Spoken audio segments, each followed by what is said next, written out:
Amen. Magandang umaga po sa ating lahat muli.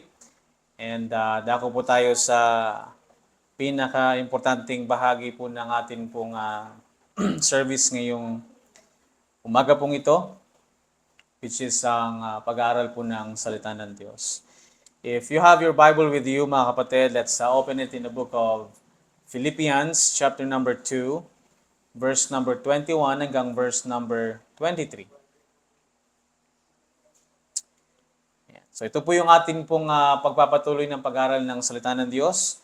Philippians chapter number 2, verse number 21 hanggang verse number 23. The Bible says there, "For all seek their own, not the things which are Jesus Christ. But ye know the proof of him, that as a son with the Father, he hath served with me in the gospel.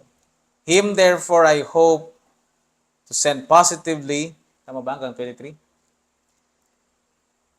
"Him therefore I hope to send presently, so soon I shall see how it will go with me." Tayo po ay manalangin. Dakilang Diyos na makapangyarihan sa lahat. Salamat Panginoon sa umagang ito na pinagkaloob niyo po sa bawat isa po sa amin. Salamat o Diyos sa kabutihan niyo po sa amin at salamat sa bawat isa Panginoon. Dalayan ko po Diyos na ikaw po manguna sa amin. Lord, ikaw po mag-bless sa puso po namin, Panginoon, na lumambot po ito, matanggap po namin ng katotohanan na nanggaling po sa inyong salita. At nang sa ganun, Panginoon, ay makita po namin ito. At ganun din po, Panginoon, na palambutin niyo po ang aming puso, na tanggapin ng admonition, exhortation, correction, and reproof and instruction, Panginoon, sa inyo pong salita. Lord, thank you for dying on the cross to save us, to save us. Nalinisin po yung aming kasalanan at kami po ay maging malinis sa inyong harapan. Pagpalain niyo po ako, Panginoon, ang bawat isa sa amin, sa matamis na pangalan ni Jesus. Amen at amen. So magandang umaga po muli mga kapatid. Sa ating pong pag-aaral ngayong umaga pong ito, I hope po na tayo po ay natututo. And I'm praying mga kapatid that sa ating pong patuloy na pag-aaral sa book of Philippians mga kapatid is that we are growing. What I mean is na it helps us na lumago at makatulong po sa atin na ma-realize po ang lahat ng mga bagay sa atin pong spiritual na buhay. Amen? Habang tayo po ay nandito sa church, habang tayo po ay lumalago, and nakikinig po ng salita ng Diyos at nag-aaral po mga kapatid.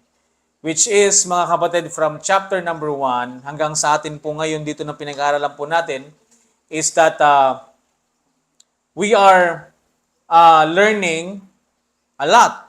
I hope and pray that we are learning a lot sa ating pong pag-aaral in doctrinal and also practical things which we need to understand. And that corresponds in our doctrine po mga kapatid. So, kumbaga mga kapatid, we're not trying to study just to know the doctrine, but also mga kapatid, na matulungan tayo ng ating doktrina na magbago po yung ating pananaw sa buhay, yung ating pong mindset, yung ating pong puso, that makita po natin yung kalooban ng Panginoong Diyos na magawa po natin ito sa ating pong buhay. Amen? So mga kapatid, now, ating pong pag-aaralan is dito po sa verse number 21 hanggang verse number 23, which makita po natin dito mga kapatid, nang sinabi po dyan, "For all seek their own, and not the things which are Jesus Christ." So mga kapatid, ang pinaka-point ni Apostle Paul dyan is about si Timothy, na kumbaga wala siyang maisip na ipadala sa kanila kasi nga they are seeking on their own and not Jesus Christ. But Timothy is the one po mga kapatid that na nakita niya na isi-send sa kanila because Timothy is not seeking after his own but after Christ. Kaya mga kapatid, kung titingnan po natin na in Romans chapter number 3 verse number 11, sabi po ng Bible dyan mga kapatid, "There is none that understandeth, there is none that seeketh after God." Kaya mga kapatid, makita po natin dito that na as a Christian, kailangan po natin turuan yung ating sarili na hindi po laging sarili po yung ating pong hinahanap. Hindi po yung pang-sarili po yung ating pong ginagawa. Alam niyo po kasi mga kapatid, if we are going through that we are uh, regarding of understanding po mga kapatid, is that pwede po tayo ma-distract. Pwede ang buhay po natin is distracted. Pwede ang buhay po natin is diverted. And also drown in different direction po mga kapatid. Meaning po mga kapatid, tuloy-tuloy ka na sana sa paglilingkod sa Diyos, but since nakita mo na parang you wanted to seek on something else, then na-distract ka. Pagkatapos mo ma-distract po mga kapatid, na-divert na yung mga bagay na sana ito yung iyong anong tawag nun, ito yung priority mo, pero dahil na-diverted ka, napunta ka dito mga kapatid. And somehow, it always happened to us. Most especially kapag may budget tayo, laging minsan na-divert po yung mga budget natin. Tama? And so much mga kapatid, sa atin pong buhay, kapag hinayaan po natin na we are going to seek our own, kung sarili po natin yung palagi po natin hahanapin mga kapatid, it will distract you. Kumbaga, madidistract ka, mawawala ka sa priority mo, mawawala ka sa focus mo, it will divert you, imbis na diretso yung daanan mo, lumiliko ka, pupunta ka dito, ang dami mong dinadaanan, ang dami mong segue, and then mga kapatid, we are drawn. Kumbaga parang dahil nga may sumigaw dito, parang na-drawn ka doon, mayroon nang sabi ng ganito dito, doon ka na naman. In a different directions po mga kapatid. Kaya mga kapatid, it's so hard na kapag tayo po ay nakaintindi ng salita ng Diyos at ikaw po ay lumalago sa salita ng Diyos, mahirap po mga kapatid that we are so distracted, we are so diverted, and we are so drawn in different directions po mga kapatid.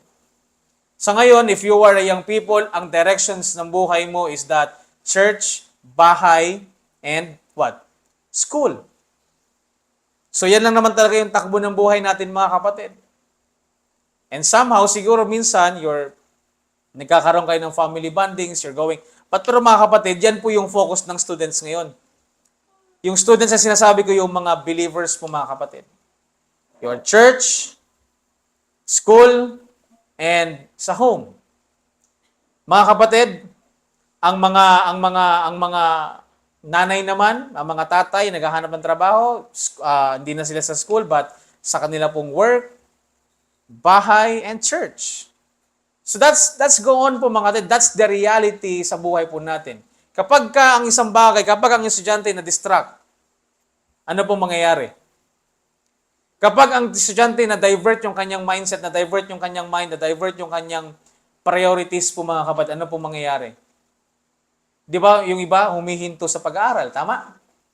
Nagsistop sila sa school. Because they thought, dahil po sa kahirapan ng buhay, dahil po sa ganito, sa mga situations na meron, they thought na hindi na nila kayang tapusin yung kanilang pag-aaral po mga kapatid. Amen? And we can be distracted in so many things po mga kapatid. Alam niyo po kung bakit? Because the world can offer. Ang mundo po mga kapatid, they have all the things that they can offer to you. Para ma-distract ka, para ma-divert yung mind mo, at para ma-drawn ka into different directions po mga kapatid. Marami silang bagay na i-offer sa'yo. At in the moment na kumagat ka sa pain ng mundo mga kapatid. Di ba, nakikita nyo naman yung isda pag kumagat sila sa hook, di ba, sa nag-fishing? It's mahirap po mga kapatid na makawala yung isda. Maliban na lang kung sobrang laki yung isda mga kapatid. Pero mga kapatid, once na na-hook na po yung isda, hindi na po sila nakakalabas dun sa hook. Talagang pipilitin na mahuli sila. So imagine yourselves mga kapatid, that you've been hooked into this world. Now, ano po yung mangyayari mga kapatid sa buhay po natin? Na instead na tuloy-tuloy lang sana tayo, but nakita mo dito, binigyan ka ng pain dito, binigyan ka ng bait dyan, in-offeran ka ng ganun dito, ng ganun dyan. So our life could be into the things na distracted na tayo sa bahay, sa church, and sa school. Diverted na tayo sa bahay, sa school, and sa church. Imbis na sana yung ating direction is ganun lang, nagkakaroon na ng iba't ibang mga bagay na nagagawa ng isang estudyante. Instead na dapat ng student mag-focus sa pag-aaral, at siyempre, sa kawalan ng budget, minsan nagtatrabaho. Pero ang hirap mga kapatid, na nagtrabaho na lang talaga at hindi na nag-aral. Now, we're trying to tell you mga kapatid that at least you study hard. Amen? So sometimes mga kapatid, kapag ganyan na po yung mangyari sa buhay natin din, ano po mangyayari mga kapatid? Gagawin na natin yung kalooban ng ating sarili at hindi na po sa Diyos. Amen? Kalooban mo na yan yung gagawin mo. Kalooban mo na yung masusunod sa buhay mo. Hindi na kalooban ng Diyos mga kapatid. And I'm talking to the believers. Because Paul is talking about the believers as well, mga kapatid. So sometimes mga kapatid, sa ating pong buhay, when we seek not after Christ, when we seek our own, minsan mga kapatid, ang ministry para sa'yo, mafe-feel mo na parang odd na siya. Ano nyo pa ibig sabihin yan mga kapatid? Minsan you may think that the ministry is becoming boring. Amen? It's real. At nangyayari po yan mga kapatid. Na lalo pa pag konti lang yung tao, you feel that everything is boring. Naboboring ka na sa bagay na ginagawa mo. Parang kumbaga pare-parehas na lang. Pag ganun na lang palagi. Friday, may prayer meeting. Saturday, practice. Ganito, ganyan. Sunday, church. Tapos tanghalian, uwi. Hihintay ka na naman ng Friday. Ganun na naman siya mga kapatid. Kumbaga paulit-ulit na lang nangyayari sa buhay natin. And sometimes kung hindi mo sinisik yung sa kalooban ng Panginoon, and if you try to seek your own mga kapatid, you will see it is always a boring thing. And so much in me. And so much in us. Bakit? Mag-aaral ako ng ganito, pupunta dito, magtuturo, Sabado, gigising ka na umaga, magluluto. Paulit-ulit. Di ba? Ang paulit-ulit, minsan yung pa naman yung nakakabagot. But mga kapatid, I try to train myself po mga kapatid. Now whenever it is Thursday, Friday is the most important or exciting day for me. Bakit? Magmi-minister. Amen? So, try to train and give yourselves na hindi ka pumupunta dyan, ikaw yung nag-ooperate, si Gisay, nag-ooperate ng ating mga lens or mga screen. Si Ate Gia natuturo ng choir, si Allen nagigitara, si Brother Jesus nagsusong-leader. Hindi mo ginagawa yan kasi yan ang ginagawa mo. Nakuha niyo po ba mga kapatid? Ginagawa mo yung bagay na yan kasi ginagawa mo yan para sa Diyos. Amen? Kasi kung gagawin mo lang yan kasi sinabi sa'yo na gawin mo yan, believe you me mga kapatid, maboboring ka sa bagay po na yan. Lalo pa pag parang hindi naman ako natututo. Amen? Kaya mga kapatid, huwag mong isipin na kapag nasa ministry ka, parang yung ministry laging masaya at walang problema. Pero mga kapatid, whenever you are in the ministry, you have to enjoy the ministry. Although, may problema talaga tayo. Meron talaga tayong hinaharap ng mga challenges sa panahon ngayon ito, mga kapatid. But mga kapatid, we have to enjoy it. Amen? Hindi mo gagawin yung isang bagay kasi sabi ni pastor, dyan ka na, ikaw na yan. But gawin mo siya mga kapatid because, you seeking Christ. You're not seeking on your own, but we seek Christ po mga kapatid. So mga kapatid, darating din siguro sa punto ng buhay natin na maramdaman natin.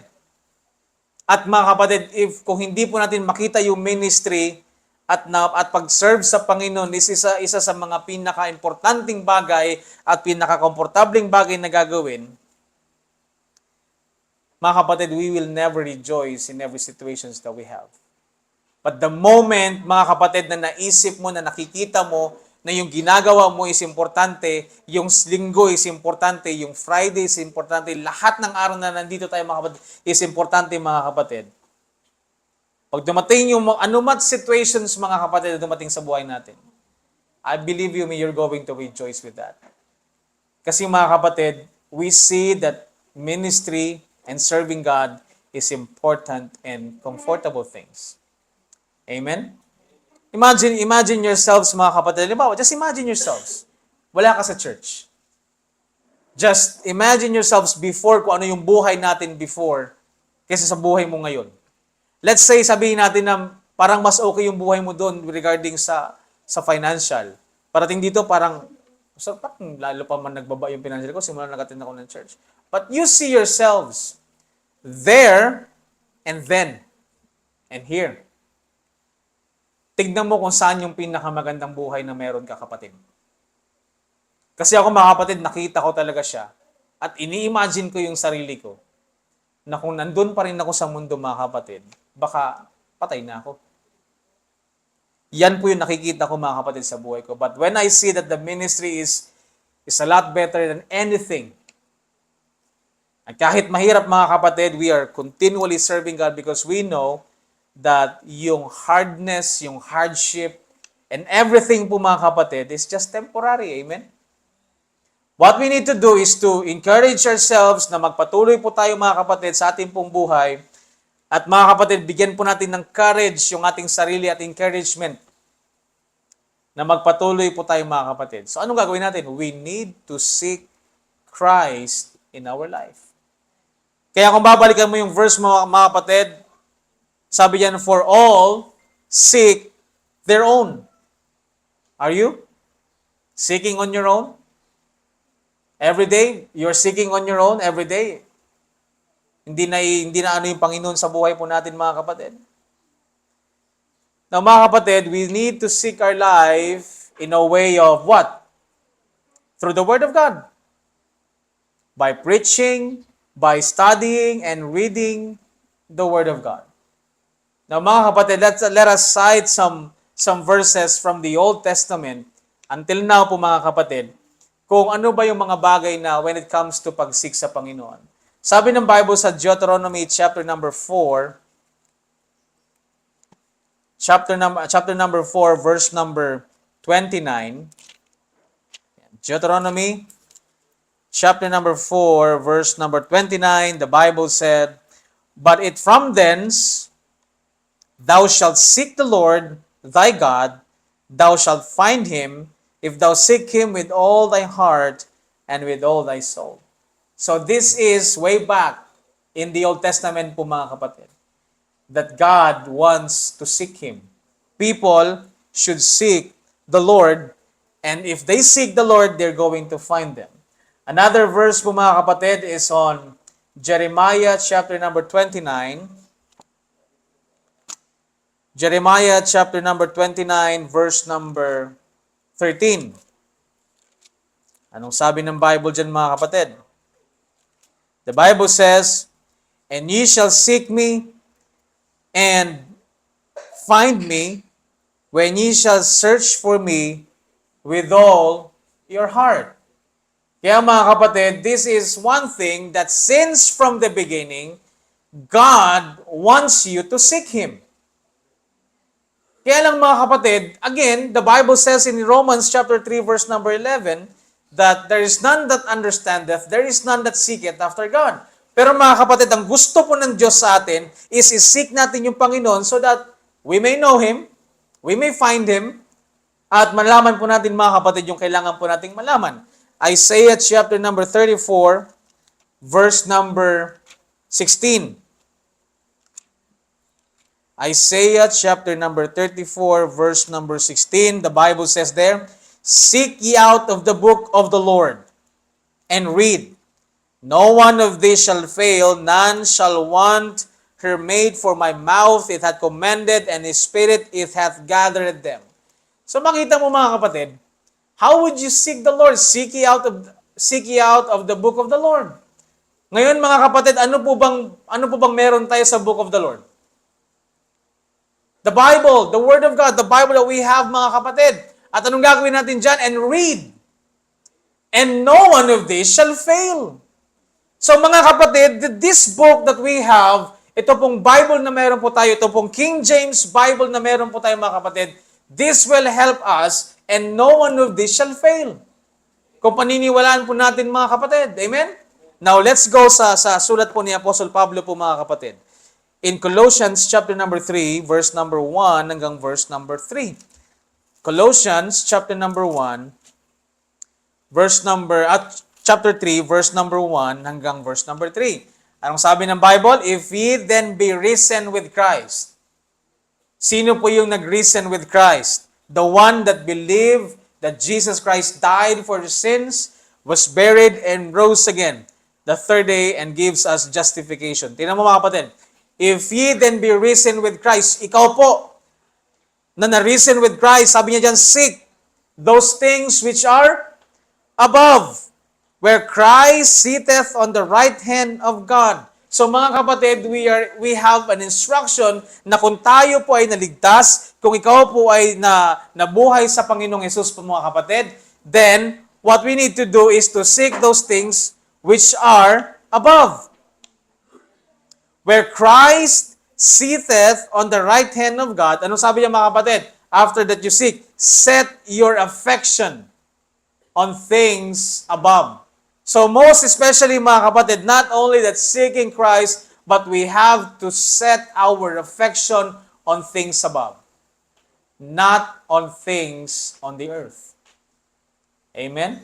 Kapag ganyan po mangyari mga kapatid, makikita mo yung importansya ng ministry sa buhay mo. Amen? Kasi mga kapatid, lahat ng nakikita mo dito sa mundo is temporal. But things that you don't see is eternal. Amen? We see each other's flesh, body. We see each other right now. Yung nakikita niyo ako dito, this is temporary. Darating yung panahon, mamamatay itong corruptible body na ito mga kapatid. But what and who is me inside of me that when I believe that Jesus Christ died for my sins, was buried and rose again, eternal yun mga kapatid. And someday that this vile body, this body will be changed by our Lord Jesus Christ mga kapatid. Anong sabi niya sa verse number 3? For ye are dead, and your life is hid with Christ in God. Amen?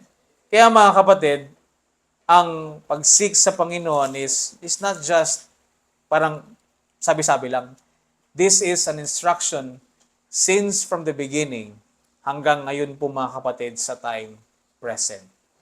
So, again, how would you do that? Then seek Christ through His Word. Para maintindihan po natin mga kapatid ang kanyang salita po mga kapatid. Na mga kapatid, when we are going back sa verse, for all seek their own, are you one of them? Are you one that's seeking on their own? Na kumbaga parang nakafocus ka masyado sa iyong sarili? At kapag nakafocus tayo mga kapatid sa atin pong sarili po mga kapatid, ano pong mangyayari po sa atin? Then we are parang kumbaga tayo po ay more on carnal, more on things na nakafocus sa material na bagay, na alam mo naman na hindi naman permanent yung bagay na yan. Amen? It's good to have. Mga kapatid, don't get me wrong, it's good to have things. Pero dapat hindi po dapat nakaset yung affection natin sa mga material na bagay. Amen? But if you can have one, then have one. Pero mga kapatid, hindi yung parang nakafocus ka na dyan. Hindi ka na mag-church kasi baka mawala yung bahay nyo. Hindi mo mawala yung bahay. Hindi ka na mag-church kasi baka ganito mangyayari. Mga kapatid, let us try to help ourselves regarding of that matter. Amen?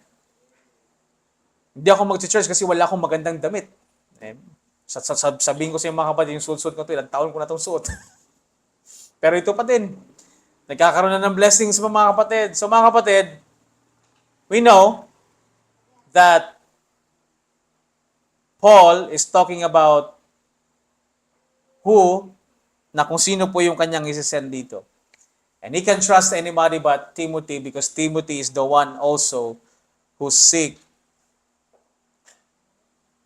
Jesus Christ. Amen? So mga kapatid, sa buhay po natin then let's seek Jesus Christ. Amen?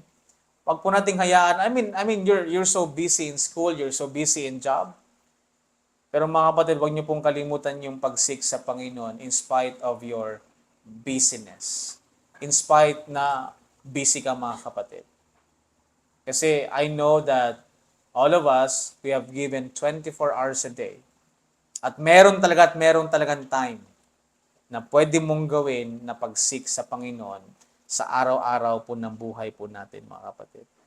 Again mga kapatid, we can always have a learning from things that we read, verses from the Old Testament, para po sa ating exhortation, para po sa ating encouragement po mga kapatid. Amen? So wag po natin iparehas yung sarili natin sa mga ibang Kristiyano po mga kapatid. Na para bang nagiging usual na lang sa atin na yung ganito yung gagawin ng takbo ng buhay natin. Tandaan natin mga kapatid, we're not doing the things in the ministry just because someone just put us there. But because we know that God put us there to serve Him. Amen? Amen. Verse number 22 mga kapatid, the Bible says there, "But ye know that the proof of Him that as a son with the Father, He had served with me in the gospel." Kaya mga kapatid, sabi dito na in regards about sending Timotheus po mga kapatid to them, because Paul treat him as his own son in the faith. Now, let's read 1 Corinthians chapter number 4, verse number 17. 1 Corinthians chapter number 4, verse number 17. The Bible says there mga kapatid, "For this cause have I sent unto you Timotheus," tingnan mga kapatid, "who is my beloved son, and faithful in the Lord, who shall bring you into remembrance of my ways, which be in Christ, as I teach everywhere in every church." Kaya mga kapatid, makita mo dyan on how was Timothy a young man, a young pastor, that Paul trusted God that isisend niya po to si Timotheus. Ang trato niya is, "Who is my beloved son and faithful in the Lord." Kaya mga kapatid, kung babalikan po natin yung ating pong text kanina mga kapatid sa Philippians, and in verse number 19, nang sabi po dyan mga kapatid, "But I trust in the Lord Jesus to send Timotheus shortly unto you, that I also may be of good comfort." Kasi mga kapatid, kapag mag-send ka ng isang pastor doon sa gustong padalahan ni Apostol Pablo, at kapag alam mo na itong pastor na medyo, alam ba, dito na katulad ni Timothy na hindi faithful sa Panginoon, tingin mo ba may comfort kaya si Paul? Tingin nyo kaya may peace yung heart ni Paul na mag-send ng isang hindi faithful na tagapaglingkod? Ang isipin niya, ano kayang gagawin niya doon? Amen? Ano kaya yung sasabihin niya? But mga kapatid, makita mo mga kapatid, that 1 Corinthians 4:17 says that he is a faithful man. Amen? So a faithful man will always be faithful kahit saan mo yan ilagay. Kasi nga faithful po mga kapatid. Kahit na konti ang tao na maiwan mga kapatid, magiging tapat pa din yan. Kahit wala na pong resulta ang nangyayari at ginagawa niya sa buhay niya, magiging tapat pa din yan mga kapatid. Kasi nga mga kapatid, hindi naman porket nagsusulwining ka at wala nagiging resulta, hindi ka na faithful. Ginagawa mo siya kasi kailangan mo siyang ginagawa at ginagawa mo talaga siya. May resulta man o wala, magpapatuloy ka pa din sa paggawa ng bagay na kailangan mong gawin. Amen? That is faithfulness. So mga kapatid, Timothy was faithful in the Lord, and who shall bring you into remembrance of my ways, which be in Christ. Now, ways of Apostle Paul na kay Kristo. As I teach everywhere in the city, in the church, I mean. Kaya mga kapatid, "But I trust the Lord Jesus to send Timotheus shortly unto you, that I also may be of good comfort when I know your state." Amen? For I have, verse number 20, "For I have no man like-minded."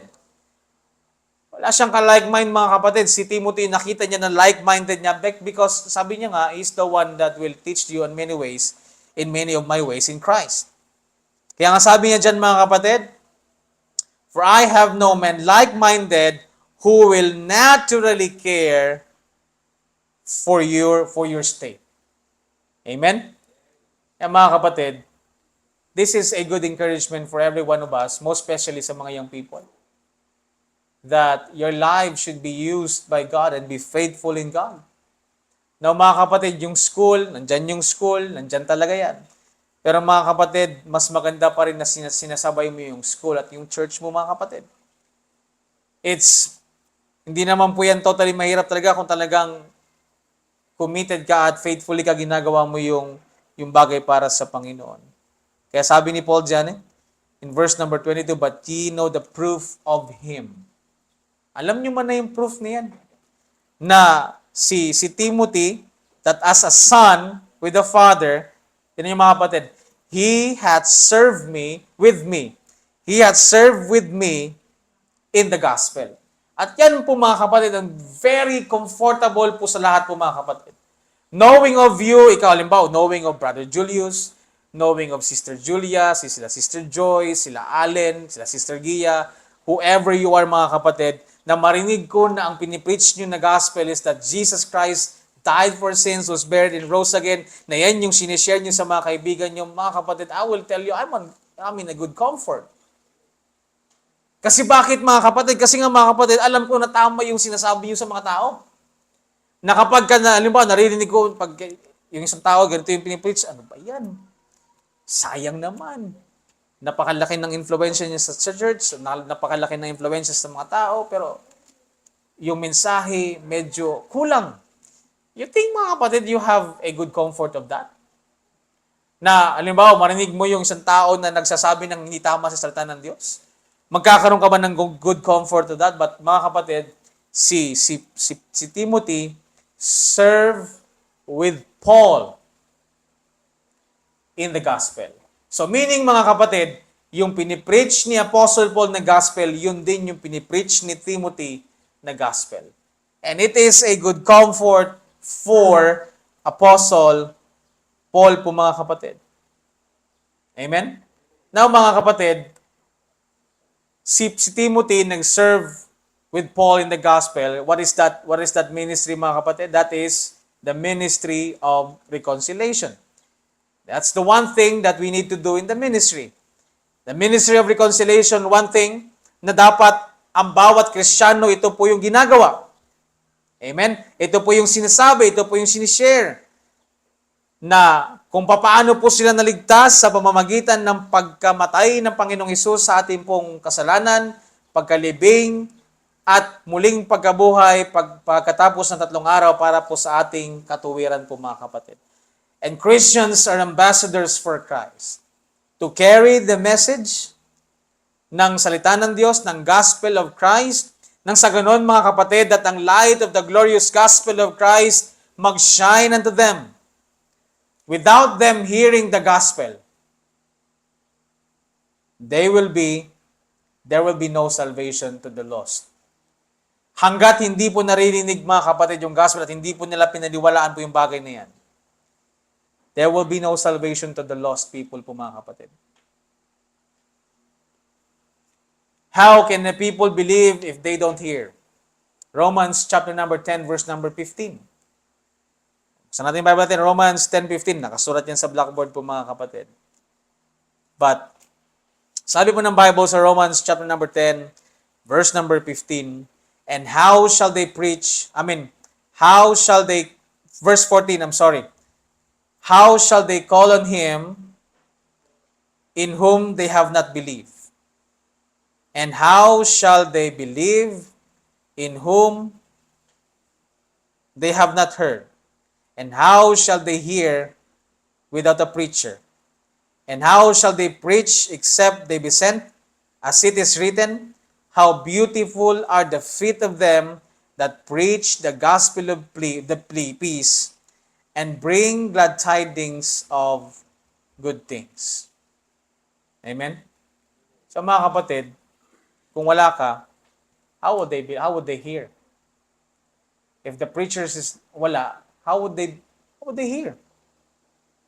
At kung wala po mga kapatid ang magsasabi, how would they believe? At kung hindi ka pupunta at magsasabi, paano sila maniniwala mga kapatid? Amen?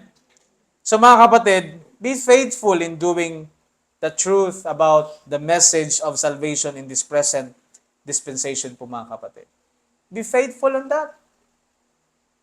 Hindi man tanggapin man nila o hindi, manatili tayong tapat mga kapatid. Magpatuloy lang tayong mga kapatid. Hindi po natin kaya silang iligtas. Pero kaya natin silang sabihan. Amen? Kaya natin silang i-warning. Kaya natin silang bigyan ng salita ng Diyos po mga kapatid. So mga kapatid, as that is one of the proof of Apostle Paul, that he can send Timothy to them. Because Timothy served with him in the gospel. In verse number 23, mga kapatid, sabi yan, him therefore I hope that sent presently, so soon I shall see how it will go with thee. Now, mga kapatid, si Timothy is the only hope, don't get this wrong, of Paul to send to them.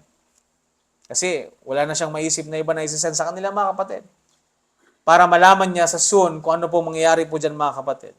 But again, Paul did trust Jesus about Timothy and having hope in him na kaya niyang gawin ang lahat ng bagay na kailangan gawin sa ministry because sila po ay like-minded sa ministry po, mga kapatid. Amen? Kung hindi po like-minded, mga kapatid, it's so hard.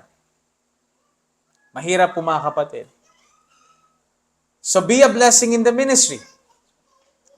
When pastor is not around, he will trust the Lord Jesus that the church will still goes on. Amen?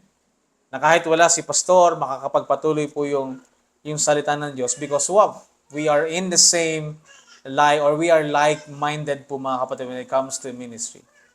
So mga kapatid, preaching the gospel, teaching or staying in the unity of faith, and continually serving God through everything that the world, though ang world kahit ano po yung i-offer ng mundo po sa atin, mga kapatid, magpapatuloy po tayo mag-preach ng tapat, ng mayroong katotohanan sa salita ng Diyos. At lagi po ting alalahanin, mga kapatid, we have a little time to serve God.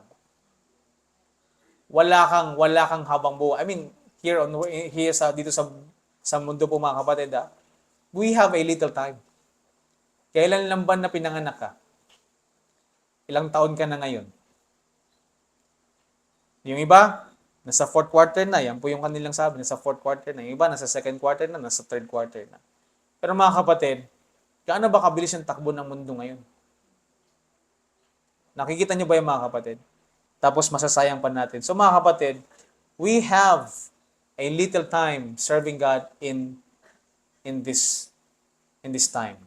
Kaya mga kapatid, let us do what we can to serve Him. Wag na po nating hintayin na hindi na natin kaya. Amen? Wag mo nang hintayin na hindi mo na kaya saka ka pa maglilingkod. Kasi ang sasabihin mo niyan, kung kaya ko pa talaga. Kung makakapaglakad lang ako, pastor. Amen? Nung nakakapaglakad ka, anong ginagawa mo? Pastor, kung nakakapagsalita pa talaga sana ako, nakakaano pa talaga sana ako, pastor. Pero mga kapatid, just ask ourselves, ano ba yung ginagawa natin nung kaya pa natin? Remember, hindi pa natin alam yung takbo ng bukas. You'll never know kung ano po yung darating sa bukas. Kaya nga, make your day today as if there will be no tomorrow. Na parang hindi na darating yung bukas. Na maglingkod tayo sa Panginoon, mga kapatid. And nothing else, hihintayin mo ba yung bagay na hindi mo na kayang ibalik? Or you cannot undo anything or everything na ginawa natin sa buhay natin, saka ka pa maglilingkod saka ka pa mag-iisip na maglingkod sa Diyos. Amen? Huwag mo na hintayin yung mga ganun mga bagay, mga kapatid. Huwag mo nang hintayin yung sarili, huwag mong gawin at huwag mong ilagay yung sarili mo sa lugar or sa time na hindi mo kayang i-undo yung bagay na ginawa mo. At anong mangyayari sa ating mga kapatid? This is reality. You will feel ashamed on everything. Tapos gusto mo maglingkod, but you feel ashamed. Huwag mo nang hintayin, mga kapatid, na dumating pa tayo sa punto ng ganyan para lang maisipan natin na maglingkod tayo sa Diyos. Mga kapatid, we have a little time. If Paul trusted Timothy to send him to the Philippi, so am I. That I trust the church, this church, kasi mga kapatid, bakit? Because I've taught a lot of things here already. In the span of isang taon na ba? O more than? More than na, di ba? Kasi noon na, nagpipreach na naman ako sa inyo. At mga kapatid, and I know that through the teaching and preaching of the Word of God, I know that dumating sa punto ng buhay na kunin tayo ng Panginoon, mawala ako, mawala tayong lahat, yung magpapatuloy dito, magpapatuloy sila mga kapatid. Because we are a like-minded man. Are we? Do we have a like-minded? Sa paglilingkod sa Diyos, parating sa doktrina, parating sa lahat mga kapatid, on how we treat our Bible, on how we read it, how we study about it, how we sing in here, how we gave song offering to the Lord. Mga kapatid, let us put ourselves that we are doing this not because we wanted that people see us doing this. Ginagawa mo siya mga kapatid at gagawin mo siya kahit wala nang nakakatingin sa iyo. Amen? Kahit wala nang nagtatapik sa likod mo. Kahit feeling mo parang iniwan ka na ng lahat. Pero mga kapatid, tandaan nyo, hindi tayo iiwan ng Diyos. When Paul was about in his time that everyone forsook him, he encouraged himself that Christ stood with him. Amen? Sa feeling mo, iniwan ka na ng lahat, mga kapatid. Christ is there. And that is one of my encouragement, mga kapatid. If time will come that siguro dumating sa panahon na, halimbawa lang, hindi naman natin hinihingi, mga kapatid, nawalan ka na ng gana magsimba. Nawalan ka na ng gana magawa ng ministry. At kami na lang dito, mga kapatid. You know, that is one of my greatest encouragement. That if people will leave me, I know God will not. If people will leave you, know that God will not leave you. Amen? God will always stood with you. So that's my encouragement, mga kapatid. Kaya mga kapatid, a little bit disappointed, pero mga kapatid, that's the encouragement. We're just human. Mararamdaman talaga natin yung disappointment, mararamdaman talaga natin yung discouragement.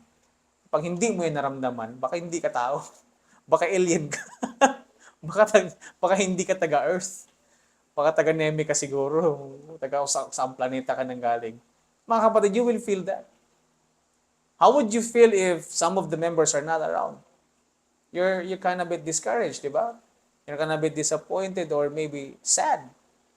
But mga kapatid, the Lord will stood and the Lord is with us. Amen? So, even though they're not around, we pray for them, but we will continue to serve God. Amen? Amen. Let us pray. Dakilang Diyos na makapangyarihan sa lahat, salamat Panginoon sa umagang ito na pinagkaloob niyo po sa amin. Salamat o Diyos sa kabutihan niyo po sa amin. Pagpalain niyo po Panginoon ng bawat isa po sa amin. Lord, help us O God sa aming pagpapatuloy sa paglingkod po sa inyo Panginoon. Give us courage O God.